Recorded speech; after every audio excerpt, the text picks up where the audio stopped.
James ক্যামেরনের আলোচিত cinema Titanic ১৯৯৭ সালে মুক্তি পেয়েছিল। সিনেমাটি, যার কেন্দ্রীয় চরিত্র জ্যাক ও রোজ অভিনয় করেছিলেন লিওনার্দো দ্য ক্যাপ্রিও এবং ক্যাট উইন্সলেট। টাইটানিক সিনেমায় অভিনয় করে বিশ্বব্যাপী পরিচিতি পেয়েছিলেন ক্যাট লিও। আসছে ডিসেম্বরে ২৮ বছরে পা দেবে টাইটানিক। কেমন আছেন ২৮ বছর আগের সেই জ্যাক রোজ? এই সিনেমায় অভিনয়ের পর ১২ বছরে ৬টি একাডেমি পুরস্কার পেয়েছিলেন ক্যাট। হলিউডে তিনি কনিষ্ঠতম অভিনেত্রী যিনি মোট ৬টি অস্কার পেয়েছেন, তাও মাত্র ৩৩ বছর বয়সে। অস্কার ছাড়াও এমি, গ্র্যামি, টনি পুরস্কার আছে তার ঝুলিতে।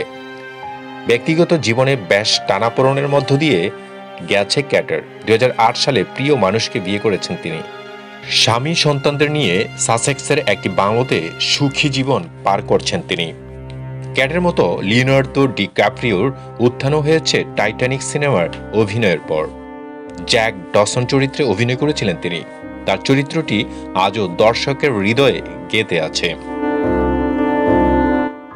টাইটানিক সিনেমার পর অনেকগুলো ভালো সিনেমায় অভিনয় করেছিলেন লিওনার্দো। তার অধিকাংশই হিট এবং সমালোচকদের প্রশংসা পেয়েছে। দ্য রেভারেন্ট সিনেমায় অভিনয় করে অস্কারে জিতেছিলেন তিনি।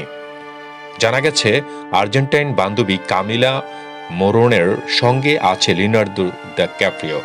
২০১৭ সাল থেকে একসঙ্গে থাকছেন তারা। লস অ্যাঞ্জেলসের পার্ক সিটিতে একটি অ্যাপার্টমেন্টে থাকছেন তারা, যদিও বিয়ে হয়নি তাদের।